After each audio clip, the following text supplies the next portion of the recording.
প্রতিবারের মতো এবারেও আমতলীতে শুরু হলো কমল কাপ ক্রিকেট টুর্নামেন্ট। বছরের প্রথম দিন অর্থাৎ বুধবার থেকে তা শুরু হয় আমতলী স্কুল মাঠে।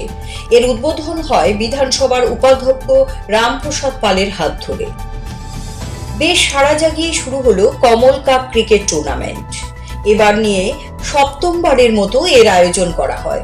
বিগত কয়েক বছরে রাজ্যে ব্যাপক জনপ্রিয়তা লাভ করেছে এই ক্রিকেট টুর্নামেন্ট। সূর্যমণিনগর কেন্দ্রের বিধায়ক তথা বিধানসভার উপাধ্যক্ষ রামপ্রসাদ পালের উদ্যোগে ও তত্ত্বাবধানেই এই খেলা হয়। ইংরেজি নববর্ষের প্রথম দিন অর্থাৎ বুধবার এর উদ্বোধন হয়। উপাধ্যক্ষ রামপ্রসাদ পালের হাত ধরে এই ক্রিকেট টুর্নামেন্টের উদ্বোধন হয়। এছাড়া স্থানীয় গণ্যমান্য জন ও ক্রিকেট বিশেষজ্ঞরা উপস্থিত ছিলেন। এবছর 64টি দলকে বেছে নেওয়া হয়েছে। আরও 40টি দল ওয়েটিং লিস্টে রয়েছে। সারা রাজ্য থেকে বিভিন্ন ক্লাব সংস্থা এই প্রতিযোগিতায় অংশ নেয়। প্রায় 2 মাস আগে থেকে এর প্রস্তুতি শুরু হয়।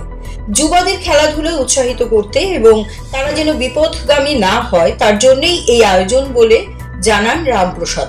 উদ্বোধনী ম্যাচ শুরুর আগে সমস্ত খেলোয়াড়দের সঙ্গে পরিচিত হন উপাধ্যক্ষ রামপ্রসাদ পাল সহ অন্যান্যরা। 1 মাসেরও বেশি সময় ধরে এই টুর্নামেন্ট চলে। এই টুর্নামেন্ট ঘিরে খেলোয়াড়দের মধ্যে বিশেষ উৎসাহ উদ্দীপনা লক্ষ্য করা যায়। শুভ নববর্ষ, হ্যাপি ইয়ার। আমাদের 2025 আমাদের নতুন বর্ষর আজ থেকে শুরু হয়েছে। আমি সবার জন্যেই ঈশ্বরের কাছে প্রার্থনা করি এই 2025 যেন সবার মঙ্গল হোক।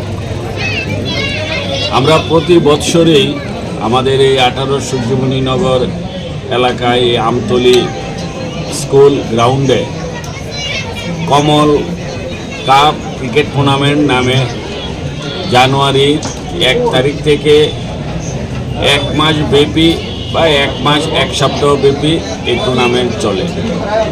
এবার নিয়ে সপ্তমবার।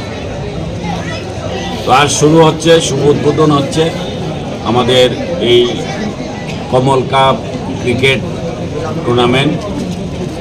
আপনারা আসেন, জানেন এই খেলার সম্বন্ধে এবং আপনাদের কাছে আরও বেশি করে এই খেলার বিষয় নিয়ে খবর থাকে। এই খেলাটা, এই কমল কাপ টুর্নামেন্ট খেলাটা একটা ইয়ং জেনারেশনের মধ্যে একটা আলাদা জায়গা করে নিয়েছে।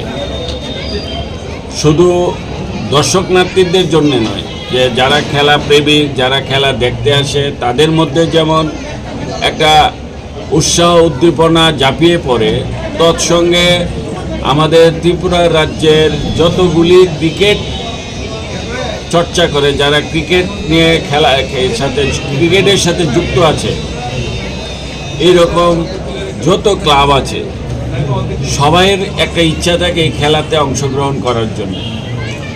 যদিও আমাদের কাছে সাফিসিয়ান সেই শক্তি নেই যে এখানে সারা ত্রিপুরার সমস্ত ক্লাবকে একত্রিত করে খেলাটা টুর্নামেন্টটা চালানো। আমাদের প্রত্যেক বছরই আমরা 1 মাসের মধ্যে আমরা 64 আমরা যা খেলার টিমকে আমরা অংশগ্রহণ করার সুযোগ করে দিতে পারি। তো এইবারও গতবারও যেই রকম 40 থেকে 50টা ক্লাবকে আমরা সুযোগ করে দিতে পারিনি, 64 ক্লাবকে আমরা দিতে পেরেছিলাম। এইবারও একই রকম এখনও ওয়েটিং লিস্টে নাম আছে প্রায় 40টা ক্লাব টুর্নামেন্টে অংশগ্রহণ করার জন্য টিম। তো আমরা 64 নিয়েছি।